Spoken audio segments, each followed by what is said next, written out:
Ассалаумағалейкум құрметті достар. Бүгін біз Microsoft Excel файлдарымен жұмыс жасап көретін боламыз. Мынандай жағдай болады, кейде Excel файлдармен жұмыс істеген кезде Excel файлдарымыз компьютерді қатырып тастайды. Яғни компьютер өте баяу жұмыс жасап, процесс не отвечает деген сияқты ошибкілер шығаратын болады. Соны зерттеп көретін боламыз. Мен қазір екі Excel файл дайындадым. Бірінші жеңіл файл деп қойғам, екінші ауыр файл деп қойғам. Екеуінде де бірдей мәліметтер және бір күнде құрылған файлдар. Қазір Excel файлдардың сипаттамасымен таныстырып өтсем.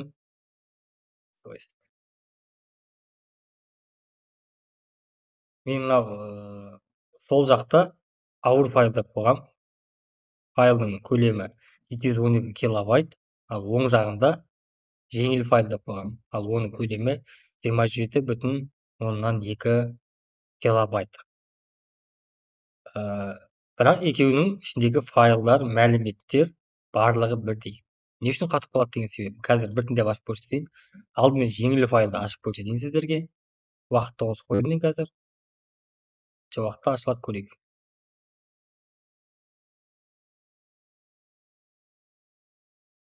Міне файл ашылды. Жұмыс істей беруге болады. Бұл жеңіл файл дегеніміз. Бұны әзірге екінші ауыр файлды көрейік. Ауыр файл.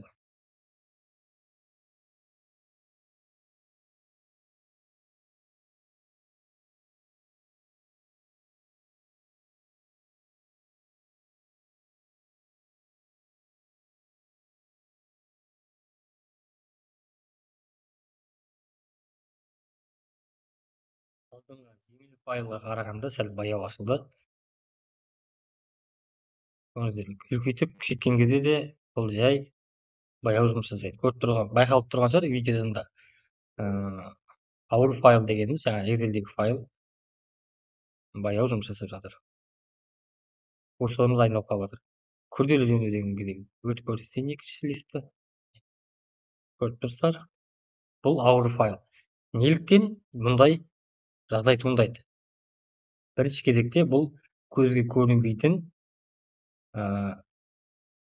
фигуралар бар. Яғни Excel файлда көзге көрінбейтін көптеген фигуралық объектілер бар. Соның есебінен бұл файл өте баяу жұмыс жасайды, компьютерді қатырып тастайды. Оны жою үшін бізде мынандай әрекет жасаймыз.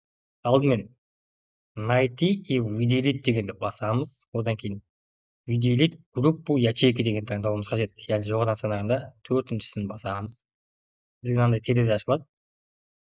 Содан объекты дегенді таңдауымыз керек. Объектіні таңдаймыз и батырмасын жібереміз. Курсор айналып тұр, көріп тұрсыздар. Бұл біршама уақытты талап етеді. Яғни көзге көрінбейтін файлдарды қазір бұл белгілеп жатыр. Жеке-жеке барлығын белгілеп аламыз. Одан кейін бұны біз өшіріп тастаймыз. Сол кезде бұл Excel файлымыз жеңілдейді. Қараңыздар, көрдіңіздер ме? Мына жерде кірпішті бөлшектер пайда болды, объектілер. Осылар жаңағы көзге көрінбейтін фигуралар.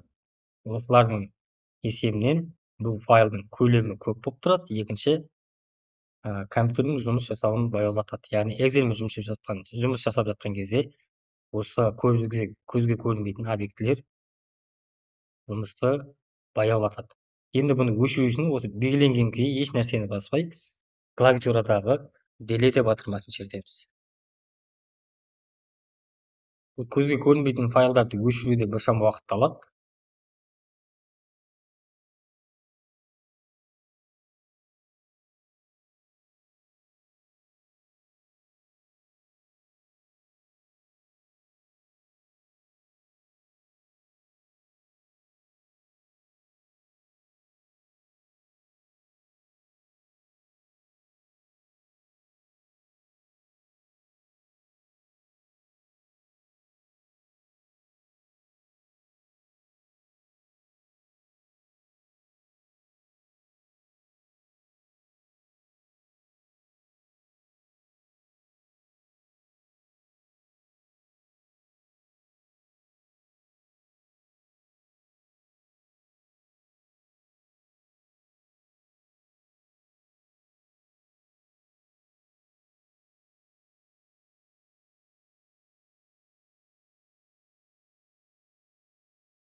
барлық нелер өшірілді. Тағы бір тексеріп шығамыз. Көзге көрінбейтін объектілерді белгілеу үшін міне найти и выделить дегеннің ішінен выделить группу ячейканы таңдауымыз керек.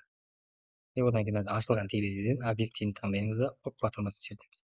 Сол кезде бізге не найден, не одного объект деп шығады. Міне уже бұл көзге көрінбейтін объектілерден тазаланды. Екіншісінде көре салайық. Найти выделить группа объекты. Міне. Енді бұны сақтайық. Сақталды, X қоямыз. Ауыр файл деген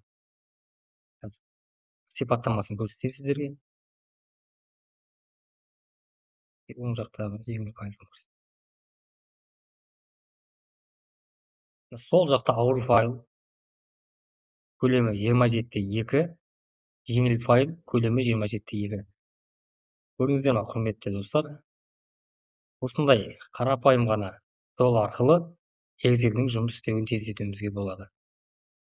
Ауыр файл қайта ашып көрсетейін сіздерге.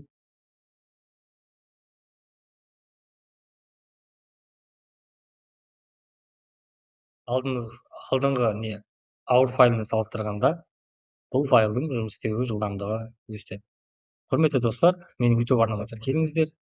Менің YouTube арнама компьютерге қатысты пайдалы мәліметтер шығып тұрады. Жай ғана арнаға тіркеліп, комментарий қалдырып, лайк басып, арнамызды қолдап кетіңіздер. Рахмет.